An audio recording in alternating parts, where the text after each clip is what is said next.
Freeze!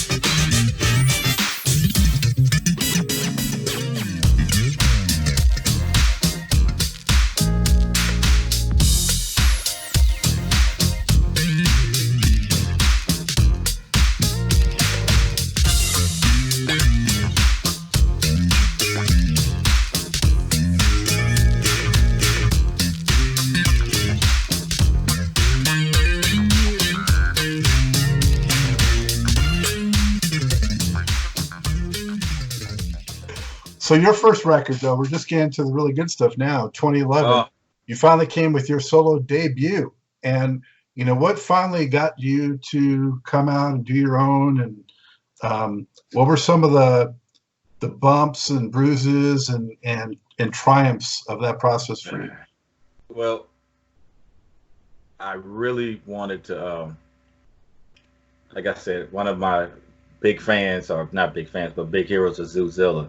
I wanted to let him know that, hey man, I need you to do another album. So I'm gonna do one. So if I do one, we're gonna get your other album done. So it's kind of almost like a double dare thing. And so I said, I'm gonna put one out, and then guess what? You're next. We're gonna finish your second album. So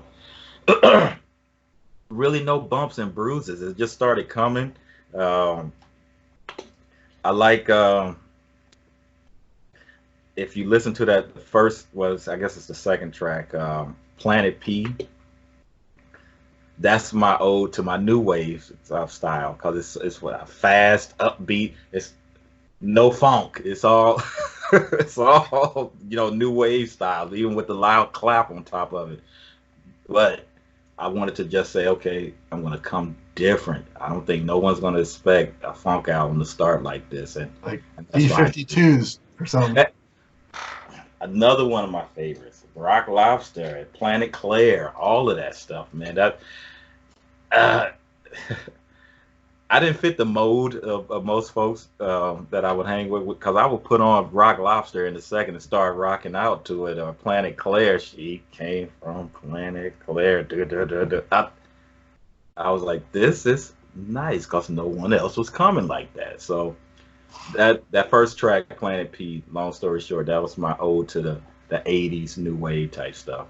But then I wanted to dive head deep as I could to Beware the Sample Troll immediately. Just say, okay, don't say, if you're still with me, hang on, so we're gonna get back to the funk right now. And that was the Beware the Sample Troll track. What inspired that for you, like lyrically? All right, well, I don't know. We may have to cut some of this out, so you might want to mark this part, because, and you tell me if this is something we PC correct for the ways. At that time, I remember George going through some stuff with Armin, with some of his funkadelic records, and he was truly trolling George for his own music, because I don't know what the litigation was, but it was just so much stuff going on to where you couldn't even, certain funkadelic records, George didn't even have control over.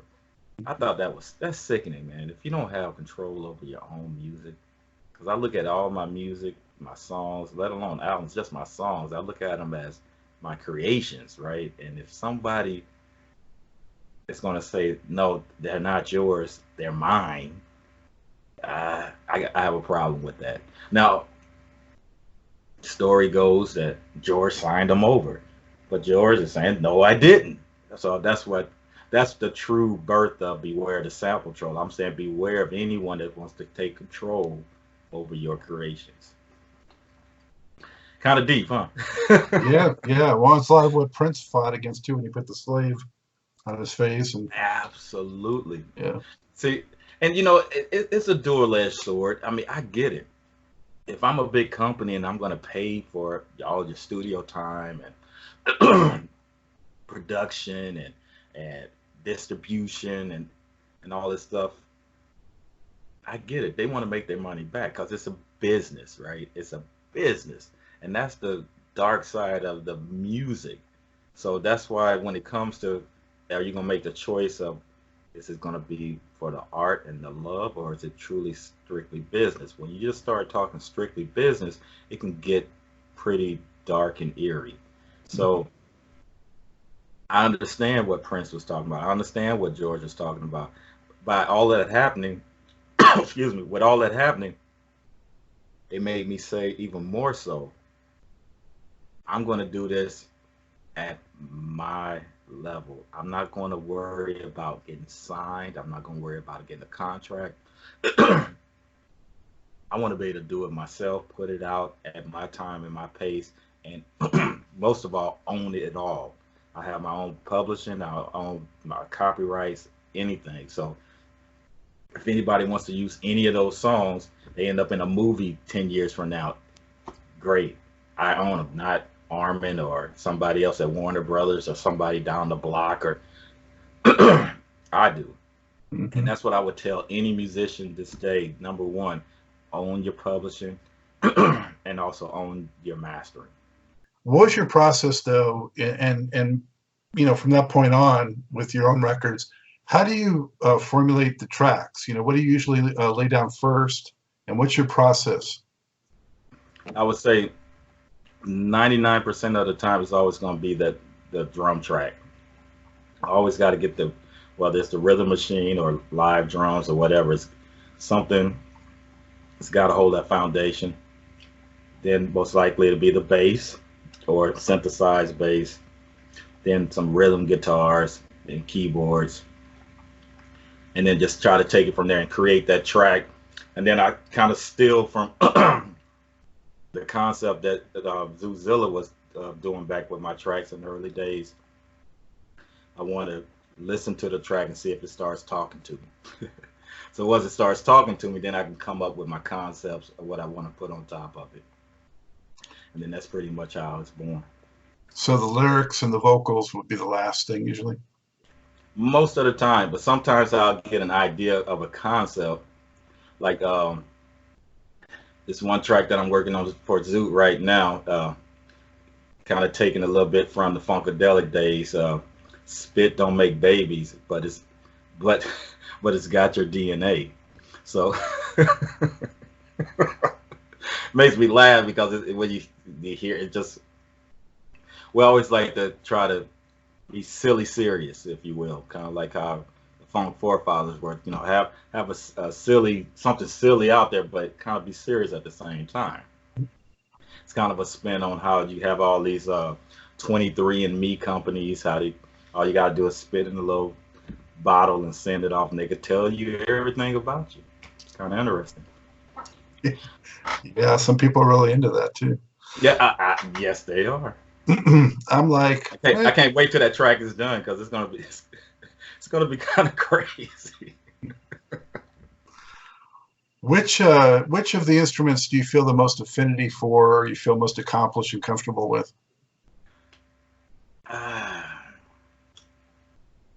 It's funny because it depends on the time. And it's funny that you asked that, because some days I'll just have the rhythm track, the drum track going, and in my mind I'll say, okay, you're the bass player. You're the bass player. Don't worry about trying to add more to the drums or see what else. You're the bass player hired for this track. So when that happens, 100% bass, 100. After that's done, if I'm getting ready to start tinkering with the guitar, I phase out everything and just say, you're the guitar player. Don't worry about anything else. Guitar. So same way with the keyboard. If I'm trying to do something with that Moog keyboard, I don't want to worry about anything else. So it's truly a balance. I try to love them all the same whenever I got them in my hand. So if I really had to pick one, I probably couldn't, because I would feel like I'm leaving the other one out. So I want to say it's a pretty equal balance. Drums was the number one thing I started with. Trumpet, you know, horn sections. I love horns. But the foundation is always going to be that the drums and the bass. and even if it's the synthesized bass or the string bass. So I don't even know if I answered your question. I don't. It's hard for me to just pick one. Yeah, no, you answered it fine. Okay. Yeah. On that record, I gotta mention, where'd you get that funk from? And You Get Loud. Those two in a row. I mean, you were really getting your funkadelic on. Well, of course, where'd you get that funk from? That's a spin off of the P right there. Cause if people don't know where I'm getting that funk from, man, let me tell you, I'm getting it from the P. That's part of my DNA. I never was truly in the band, but I was a part of the band. I mean, in my mind, and just learning from those guys and how they would it would be an army of people. And then if I can remotely get even close to what they were doing with just me, myself, and I, wow, you've achieved something. So yeah, where'd you get your funk from? You Get Loud. That's kind of like a watch out, here we come, please move out the way, we're coming through type song. So, and that's what I love about your records too. Is there like, you know what? Just on that track, it just made me have a quick flashback. I actually submitted that song, We Get Loud, to the NBA back then. They sent me a letter saying, we'll keep you in mind for sponsorship. I think I got it around there somewhere. It's kind of funny. I don't know what made me want to send it. That never floated. So anyway, that was funny though. That was before the Warriors dynasty. Absolutely. See, man, can you imagine? Could have rode that wave with him. Let's not talk about the Warriors right now though, because that's I see you got that. There's been a bit of a change. Yeah. Yeah, I don't know if you noticed that, but yeah. I see it. Yeah, it's right here in my face. Well, I was trying to. I'm gonna say those on these records. I love the way Parliament and Funkadelic live together. It's like there's the P had it separate mostly. They kind of started to get blurred later on, but you got them both like as if it was back in the day, and there was no separation of Parliament and Funkadelic. No need to be on different labels. Just put it all in one. Here you go. Take it. Yeah. Thank you. And I got to tell you, this track Not Long Ago is one of my all-time favorites of yours. What? Really? That riff, man. See, now that's so weird to me because how with the funk they always have these songs called doo-doo chasers. And what to me a doo-doo chaser was, it was kind of like, okay, here's something. I'm not being serious at all with this track. Here you go. It's a doo-doo chaser. So that was one of my doo-doo chasers. And to hear you say that was one of the ones, that's funny to me, man.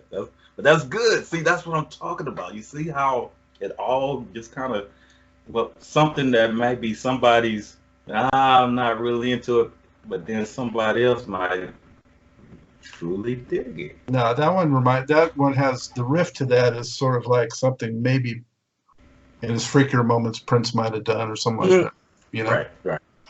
And see, and my mind is so all over the place because I never really sit down and say, oh, I'm gonna do this and I want it to sound like P-Funk. I want it to sound like it comes out. So some parts may sound like Prince, some parts may sound like the funk, some may sound like the B-52s. But that's, like you said, that's the whole thing of bringing it all together to try to get a uniqueness out of it. I mean, every note on the keyboard has been played. Let's be clear here. Every single note by now has been played. It's all about how do you blend them and arrange them. One of the greatest keyboard players of all times, Mr. Joni Morrison, would say, it can be arranged, man. It can all be arranged. And those are words to live by because they can. I mean, anything can be arranged if you just take your time and try to make it happen. And then always add your little uniqueness on top of it. I like that impersonation. That's like, I think, for Knee Deep, right? Yeah, it can be arranged, man. It can all be arranged, man. Oh, man. Yeah, I never met him. I mean, what an enigma. he was. But you never met Junie, did you? No, but Rick did an interview on his album, the album that I did for Rick. He actually put one of the interviews on one of his songs, and what did he say? The keyboard wizard. He's just the way he would arrange stuff, because he arranged One Nation and Knee Deep. It just took the funk into this elevation of hits now. Because before One Nation, funkadelic was like, nah, you didn't really hear the stuff on the radio by then. But of course, that's on your shirt that it says One Nation. That just flipped the script. It was like, now everybody knows funkadelic. Everybody knows about funkadelic. Let's go back and see what they were doing back then. I remember some of those album covers, not to get too far off track. Those album covers back in the day used to scare me, man. I didn't know what the heck I was looking at. I was like, what the? Me too, man. We're just, kids, basically, yeah. Right. We were. See, a lot of folks, the younger generation be like, what you talking about? It's just cartoon stuff. But for us, it was like, man, and there was music going with it too. And then if you read some of the stuff that Pedro was writing about, I was like, oh my goodness, what is this stuff, man? What was awesome about it too was that music back then, it was so deep that there was a lot of it that you would get so much more through repeated listenings. Oh, right. It wasn't like so superficial like so much of today's music. It's like, that's all there is to it, really. You're not going to get more on repeated listenings. On their stuff, every time through, it would be like something else clicking, and yeah. It was back then, being subliminal was in. Now, nothing, I don't mean this in a bad way. I know somebody might see this and say, he's just old.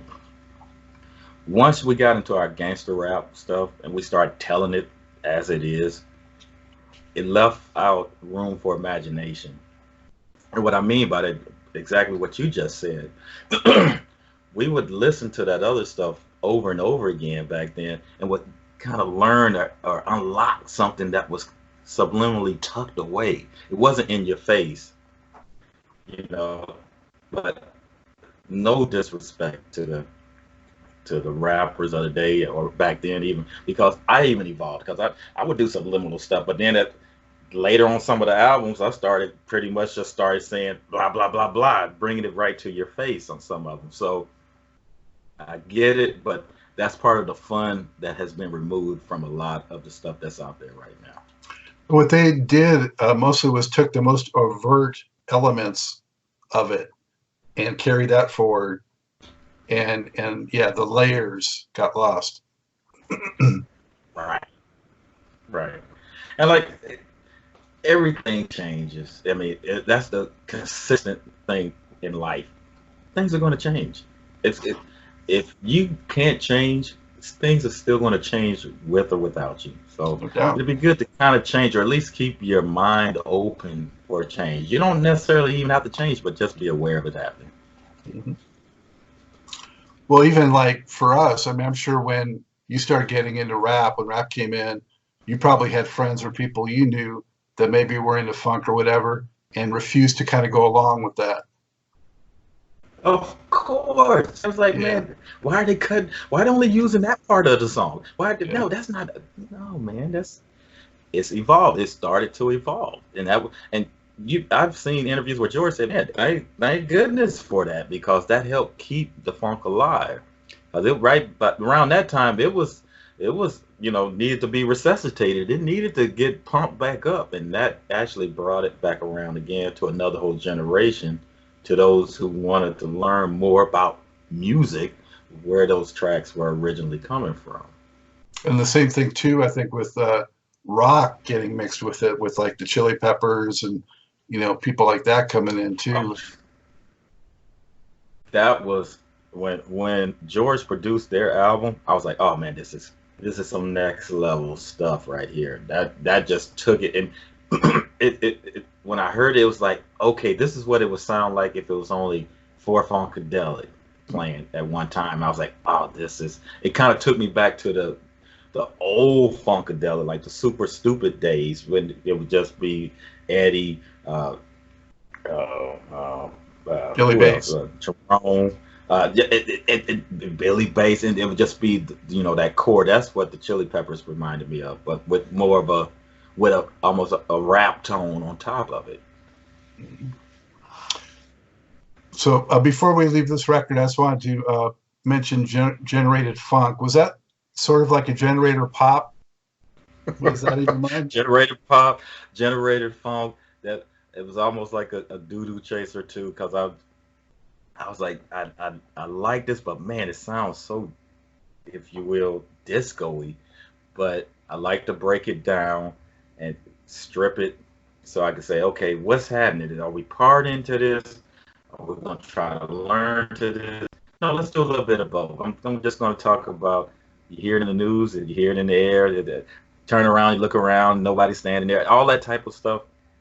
It was truly a track that I wanted to hit, wanted to put the guitar on it, but I wanted to blend the genres as well. That was a blending of a little bit of rock, a little bit of I don't know, was EDM even happening then? Because that generator pop had that little, you know, so it was very similar to that. I remember I was hanging with Bootsy's manager in the early '80s, George Cacciadorian, and George came out, Generator Pop came out, and his manager was just like, man, what is George doing? He was like so down on that. And I was like, I don't think it's so bad.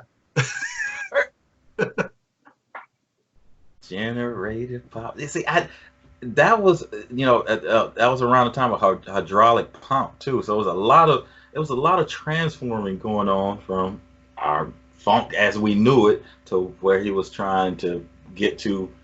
If I'm not mistaken, he was going to start doing his solo albums, right? Because he had, I don't know if he had already did. I think one solo album had come out. I think. So I saw that as a transition because that was yeah. on the. I didn't hear that. Uh-oh. Please try that again. My computer's over here talking to me. That's funny. I thought someone actually came in. Yeah, the generated funk, man. That was a fun track. Let's just end it on that. That was a fun track, man. Fourth project, you had Trinity Revolution. Yeah, the new Trinity Revolution.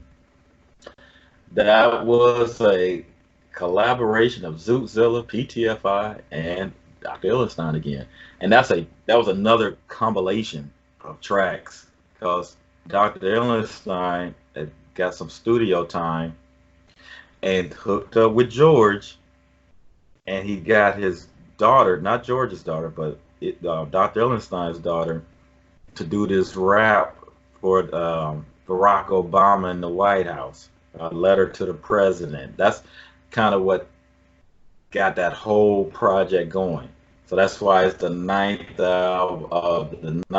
song. Is the title of the album is 9, but that whole concept was getting her to do her song with Joe, and he made that happen.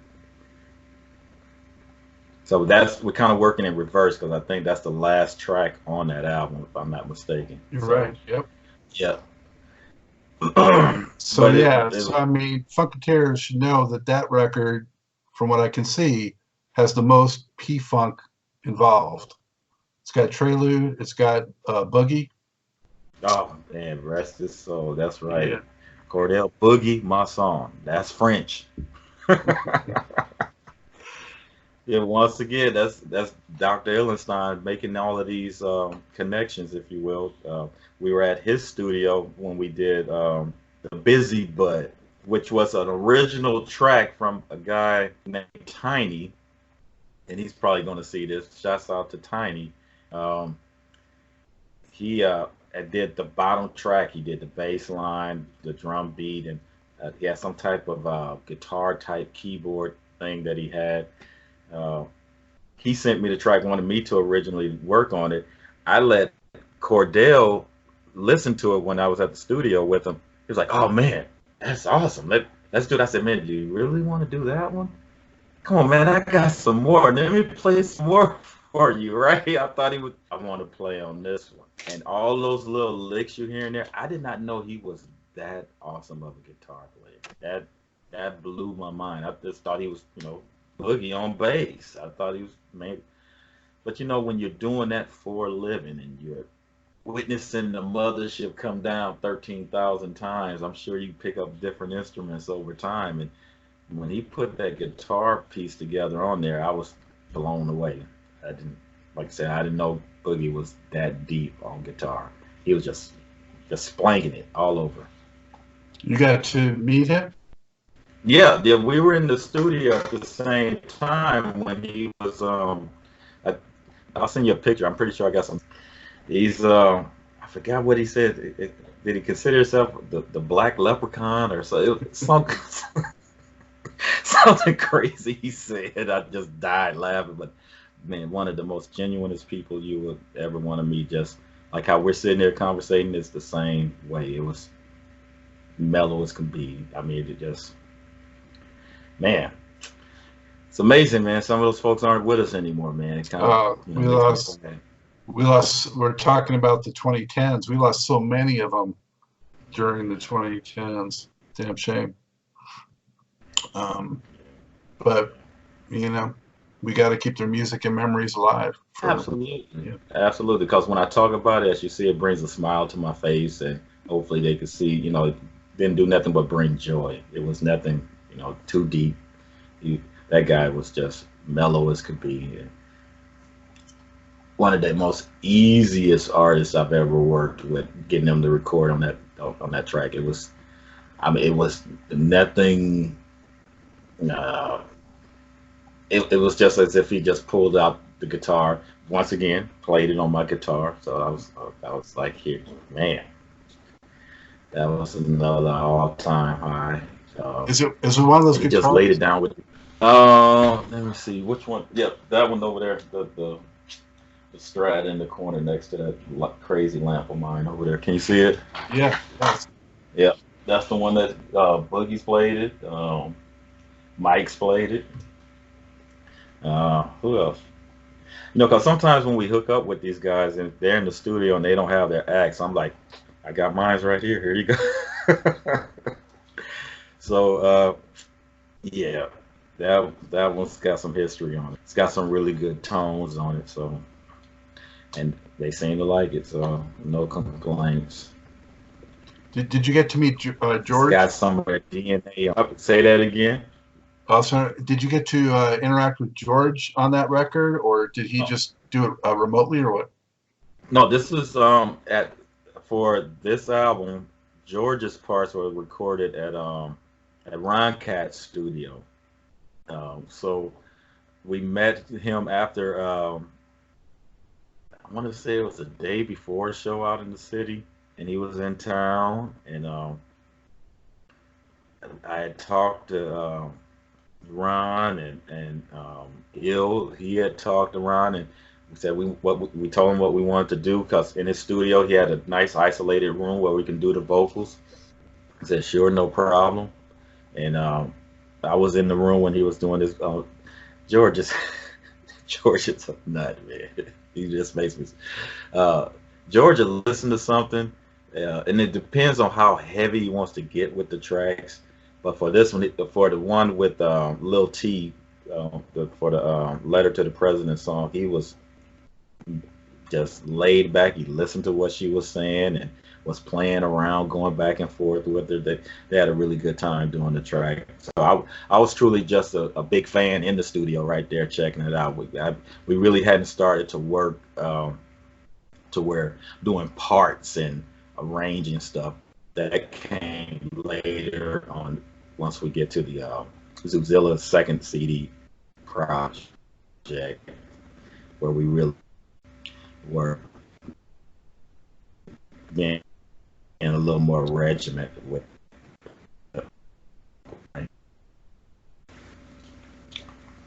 Okay, did you freeze me? There you go. Nope. Yeah, so that rolls right into the Zoots.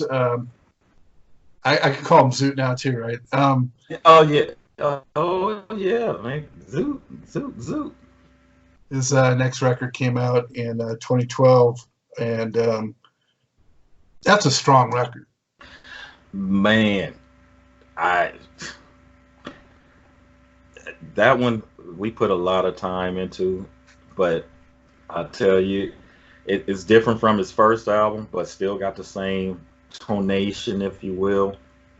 And then the first track off the jump with George, I got the harmonizer, got the Sir Nose effect going. We got it's just got the horn section going, got the Moog bass going. It's just that's something wicked was really something wicked. That's one of my favorite tracks on the album, the opening one. It's like a hit you in the face. Here we go, and the harmonizing that George was doing, he took his time. He listened to the track.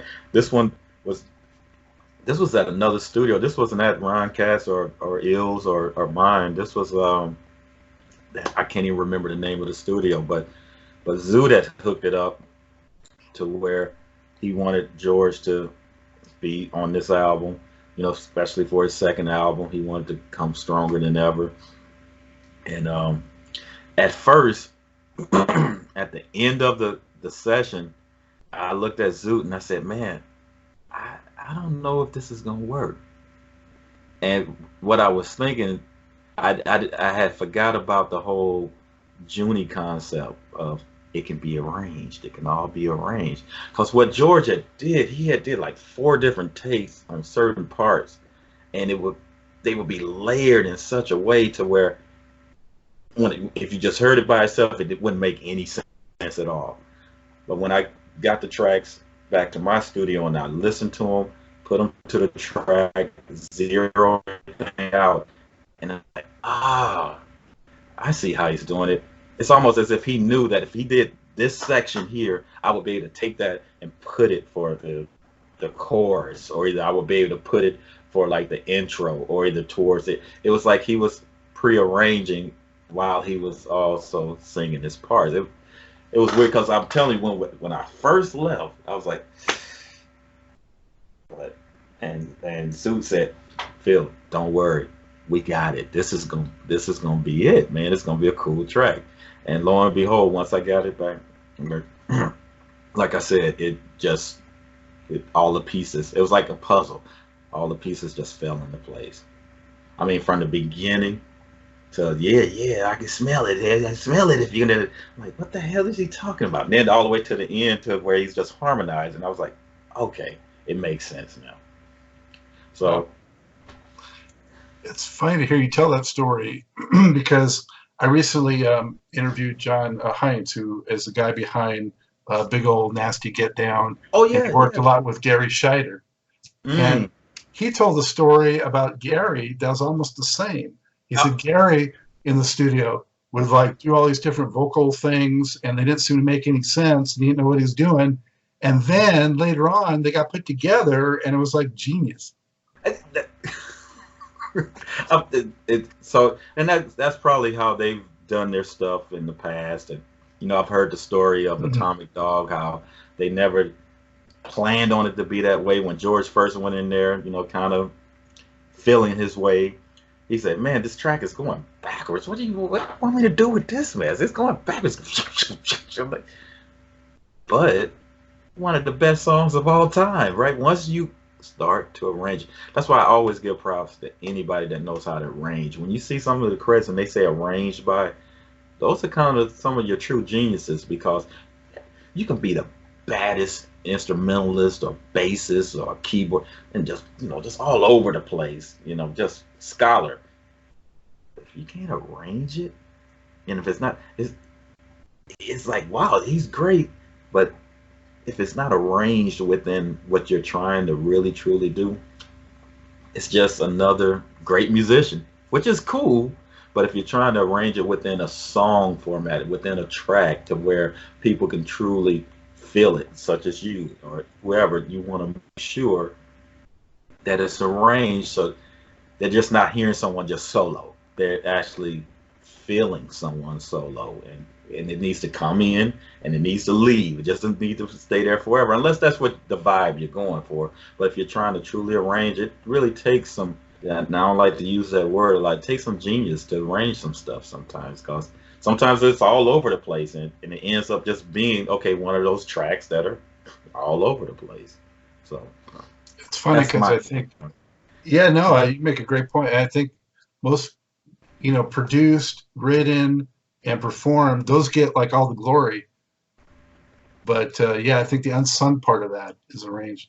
You know who was a genius at arranging, was Bernie. If you go back and look at some of those credits, he did a lot of arrangements. And when I really became more of a fan of arrangements when I started seeing and hearing what he was actually doing, because I can hear different horn tracks and I'll be like, man, that doesn't fit there. But then as you play it back, like how we do on some of our tracks, it does fit because it's just adding more. It's sewing the track together more, and that's, like I said, when it comes to arranging, that's truly genius. I think also Fred Wesley and his horn arrangements. Absolutely, absolutely. I mean, and that's Fred has so much funk in him. It's ridiculous, man. He has more funk in his little pinky than I do in my whole body, probably, man. That's just that dude has paid his dues, and we haven't got to it yet, but we were lucky enough to get him on one of Ricky's tracks where he did a horn solo. So that was, I wasn't in the studio with them. They sent me the tracks. It was one of those type of things where he pretty much sent the tracks, but still needed to be arranged a little bit, but not a lot. I mean, because it's Fred. Blow, Fred, blow. Yeah. So for those watching, listening, something wicked. Did that get pushed out to radio at all, or to the clubs, or? The only thing that got pushed, and seeing that's my Achilles heel, because I've always said, hey, I'm open for anyone that can take it a step further than us, or me. If you can take it, take it. Because number one, we're going to make sure it's copywritten, make sure we got the publishing. I'm all for any and everybody trying to elevate the funk further than what we can. The only thing where it made it to, I would say, is your iTunes, Apple Music, Spotify. So streaming has come in. It's good and bad. Streaming will bring you in 2 cents per stream. Can't too many people survive off 2 cents, for a stream, but it gets the notoriety, so people get to hear it that probably wouldn't hear it. So the flip side of it, if anybody wanted to come and maybe sign Zoot, that would be totally up to him. I mean, we're a partnership, but yeah, nobody actually stepped up and said, hey, you know what? Let's sign you to this label. Let's do this. No, that never happened. But to me and to him, we're okay with that because we know it was good music. It's solid funk. It's nothing. We didn't cut corners, if you will. We didn't try to fit into a certain mold of the mainstream to try and guarantee it. Yeah. It was zero compromising on all those tracks, and that's still pretty much our format today. We're not going to really compromise to anybody or anything, and that could be our downfall too. But we're happy, and hopefully the people such as yourself and other folks that like what we do, they're happy too, and we can live happily ever after with that. I love that, man. Uncompromising is the only way to do the funk right. Right on. Other tracks on there that just do it for me. The Conduit. The funky Conduit. Yeah. I like the rhythm guitar is pretty tight on that one. You know what? That I do. I like that one too. And my buddy who had he has his radio station, Uncut Funk, Philly Phil. He was on FBRN radio. Now he's on this thing called Spreaker. Yeah, Phil Colley. Yep. He's on Spreaker radio now. He was playing. Check this out. He was playing his all-time favorite rhythm guitars. That dude played that song as being one of his all-time favorite riffs for a rhythm guitar. I said, man, are you kidding me? Come on, man. I thought, no, don't. You know, he was playing all these other Ernie Isley and all these other guys. I said, man, take me out of that list. He said, no, man, that guitar riff is cool. Ding a ding a ding a ding a ding a ding ding. I was like, okay, thank you. I'll take it, man. I'll just say thank you. That record starts off just so much on fire because Long Gone Fishing too. The third track, man.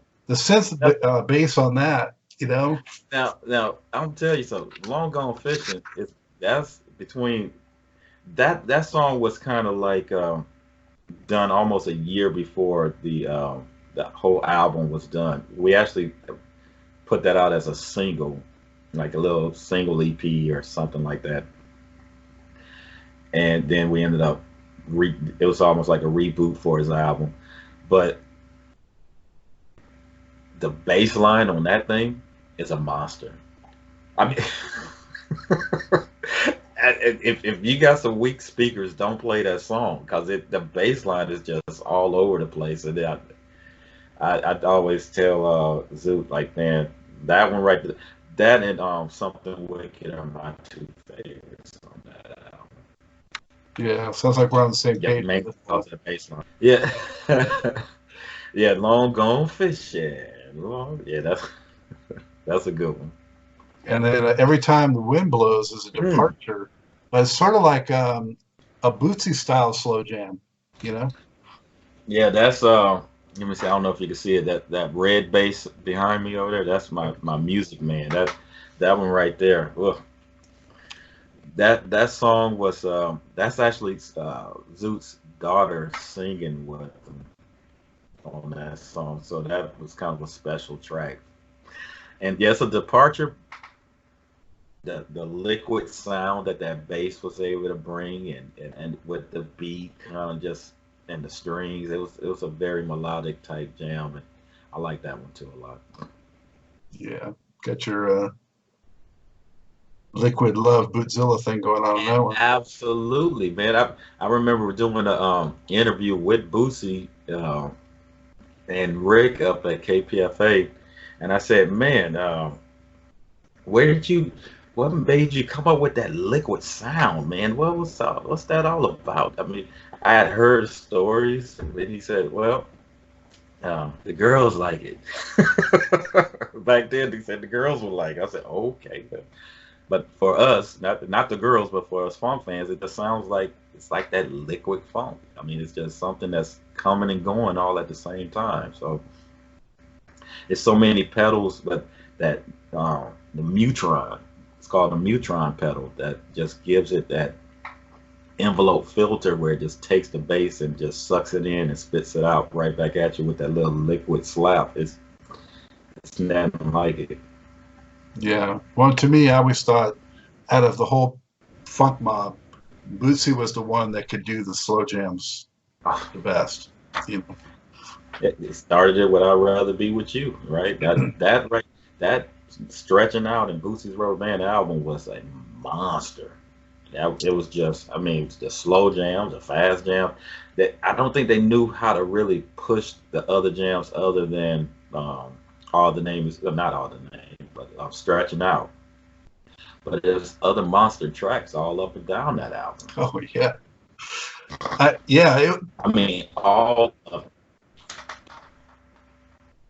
those records too. I mean, we're talking about being layered and how different things would come forward. Also, what would happen with me, and maybe with you too, is that over different periods of time, different tracks would be my favorite. I mean, because that's how strong they were. You know, like all of a sudden I'd be like, you know what? Another Point of View is my jam on here. You know? I mean, that intro is just sick, and nobody does that stuff, man. I mean, you're right. That whole side, all side one is just heavy groove, and then flip it over. Remember back when we had to flip records over, then you had the mellow side, right? Yeah. Oh man. So, did you mention before? Because you played the Long Beach Funk Festival too, right? Yeah. And we were actually pushing that album at that time. Man, it's killing me that I can't remember. Oh, Bobby Easton. He really dug the album.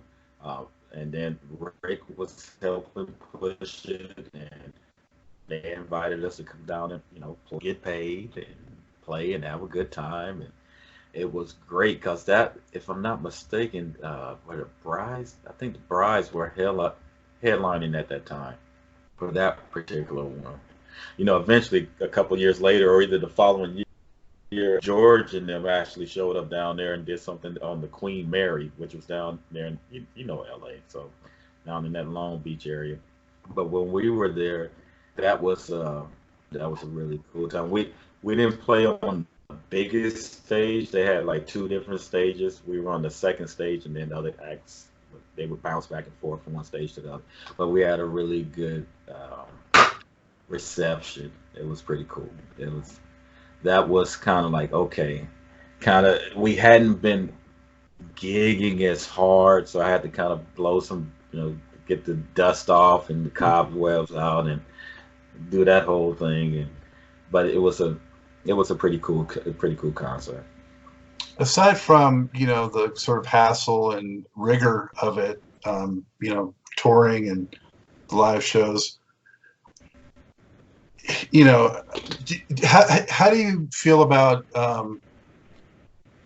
the process of performing itself and the feedback you get from the crowd? Is that something that you really dig besides the studio stuff? Oh yeah, that's the part that I always miss. It's always like the question and answer. We would like ask the question, and if the crowd would answer you back, that was always the feeling that I love. If I said, "Hey, what's happening?" It's like nothing. People checking their phones, and hey, that means we ain't funking as hard as we need to be funking. But if I say, "Hey, what's happening?" they're like, "Yeah, what's happening?"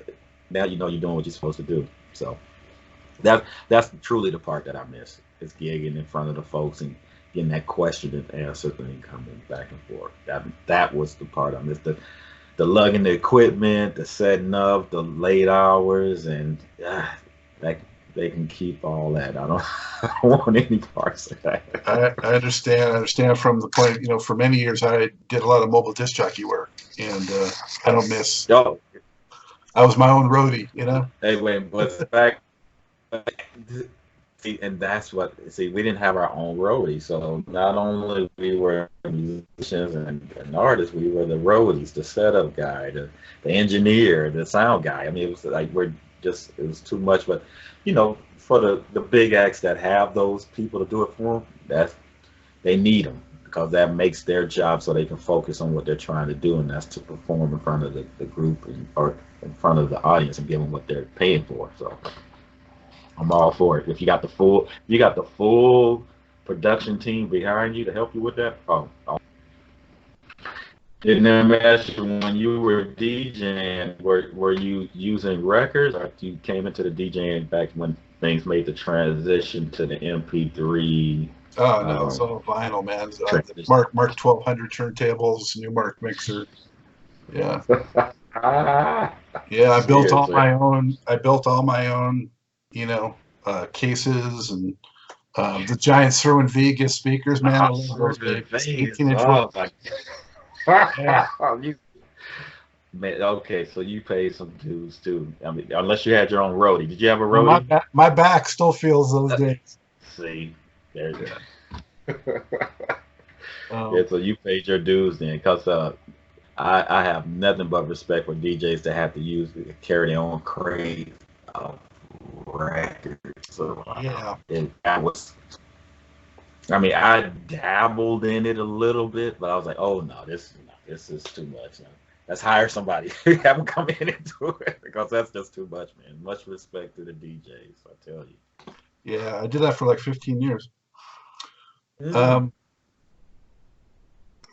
are we at here, man? Oh, yes. Long Beach. Yeah, I got some memories from there. I had moved east by the time you did this show, because I came out here in 06. But, man, I saw some great shows at Long Beach Arena over the years. I'm thinking about Rick James and Prince. And I was just getting ready to say Rick James, because he recorded that live album down there. That's right. Yeah, that was back with the which album was that? Ghetto Life or no? Street Songs. Three Street songs, Songs. yeah. I saw the Prince Vanity and Time show at that arena. But I was also there in '86, I think, when it was the Rap Fest, and they had the riot. I don't know if you remember that. Run DMC was headlining, and there was a big riot that Run DMC never even got to take the stage because the Crips and the Bloods and started having. They had chosen that concert to have their altercation. And it was crazy, man. It was people were going out, was running through the parking lot, and all these guys were going to their cars and pulling out guns and bats. And We're supposed to be. You're going to a concert, right? Yeah. I mean, it's crazy how some folks pick their battlegrounds, right? You know, where innocent people get hurt. Yeah. And that did I'm not sure that was times right there. that did not help the rap movement either. When that, Of course not. Of course not. Of course not. Jeez. so the second coming of the One, 2015.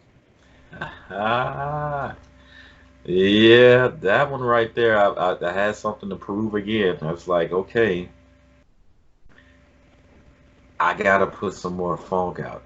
I was doing a lot of recording, and some of the tracks were going to be for Zoot, but they ended up sitting for a little while. I said, no, this is too good of stuff to be sitting on. Matter of fact, that over and over, I want him to sing the second verse, but life happens and people have things going on. But so I said, what I'm going to do is just keep this funk going. I will put out something else so that we can say, even though it's PTFI, it's still those main guys that I deal with, like Zoo, Illenstein, Ricky Vincent now is even on board. I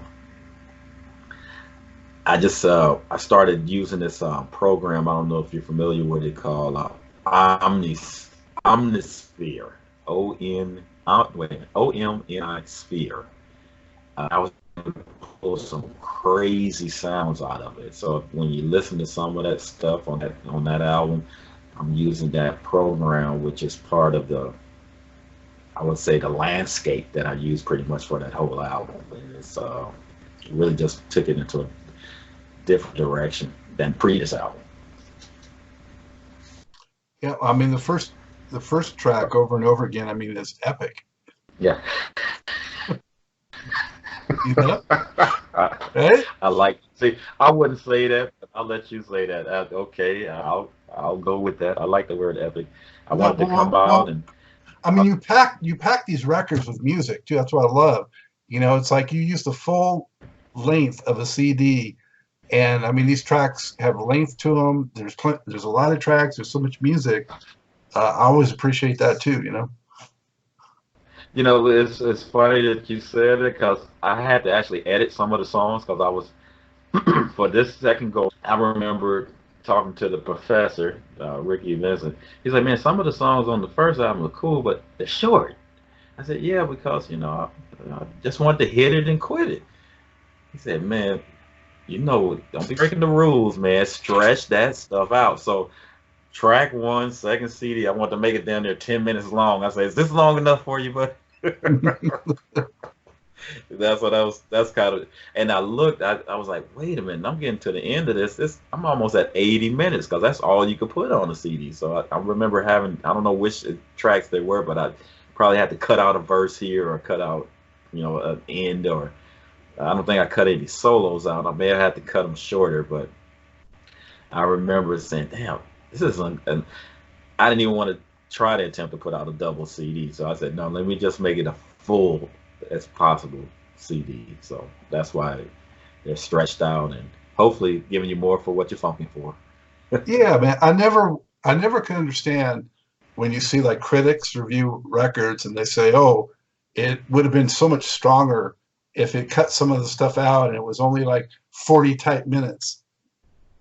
You know what? If you want the funk, bring the funk and keep bringing it.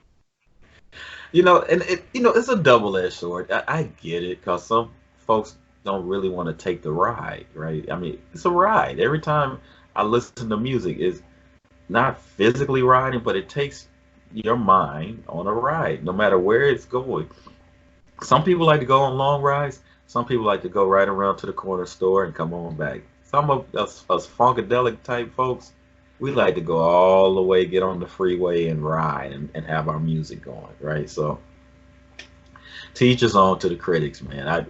I stopped trying to play for the critics years ago. Did you get any like reviews on some of those early records? Well, here's what I consider a review.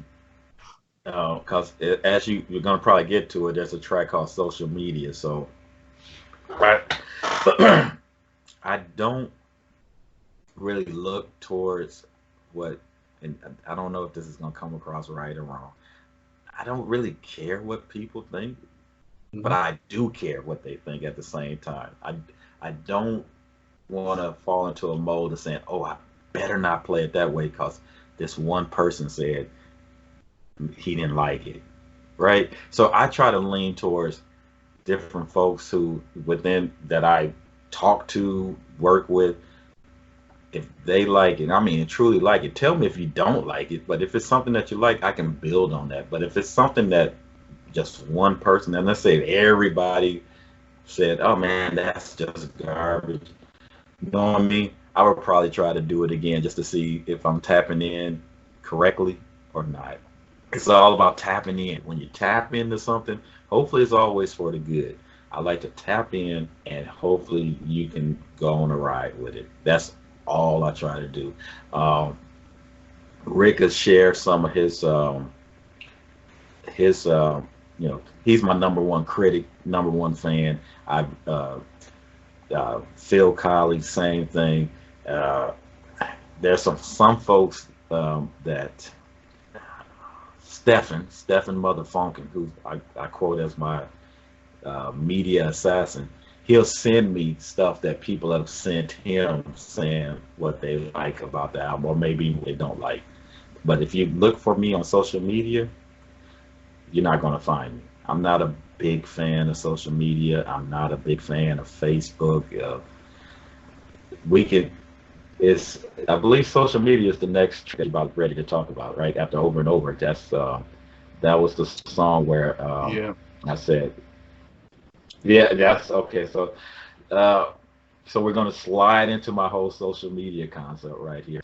Social media is great when it's used, but sometimes some people just lose their freaking minds when it comes to social media. And what I mean by I don't need to turn on my Facebook back when I had it back then and see something crazy that I wouldn't even, no way in this universe I would be remotely interested in. And I don't even want to get into the details of what it was, but I saw some pretty crazy stuff. And I said, you know what? That's enough. I'm out. I'm not messing with Facebook ever again. It's just too much for me. And I was still part of the Twitter. I had to step back from that as well too, because it just got a little chaotic, if you will. I saw a lot of things going the wrong way, being interpreted wrong, not being addressed properly. So I'm a true, this is gonna sound bad probably, but I'm put it out there. I'm pretty much anti-social media, as you can probably see in the songs that we're going to start talking about as we get deeper to where. But those that know me, hey, I'm a lovable guy. I just want the world to be a nice, happy place, and that's kind of hard to do these days because we got some competition out there that's not making it so smooth. So. Yeah, we shall see. And that last Parliament album has anti-social media on it too, with George talking some about that. Yeah, that was funny because when I heard that, I was like, "Hey, George, where'd you get your funk from?" But yeah, it's okay, man. I have no problem with sharing a concept or two. Because believe me, I've borrowed a million concepts from that man. So it's all good. It's all good. I got to mention some other tracks that I really dig on this record. PTFI Radio. I like that one too. That's a good one. The Come Up.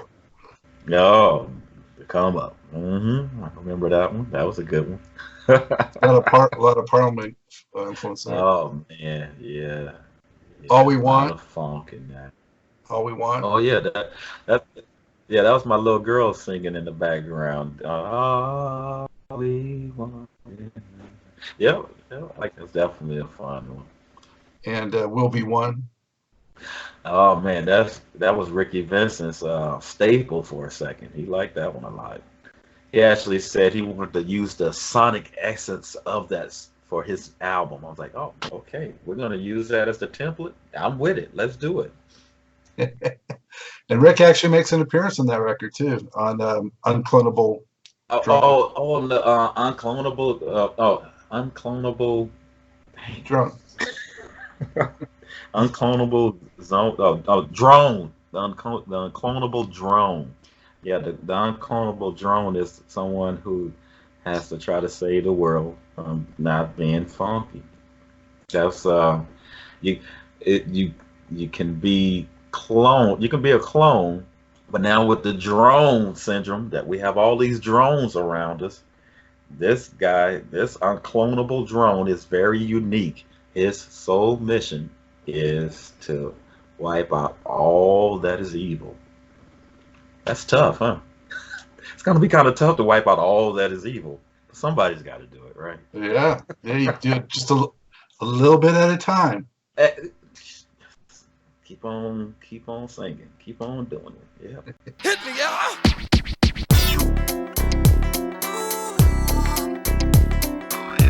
Y'all better take some insurance out on your booty tonight. Because we are not responsible. Ain't it fucking that?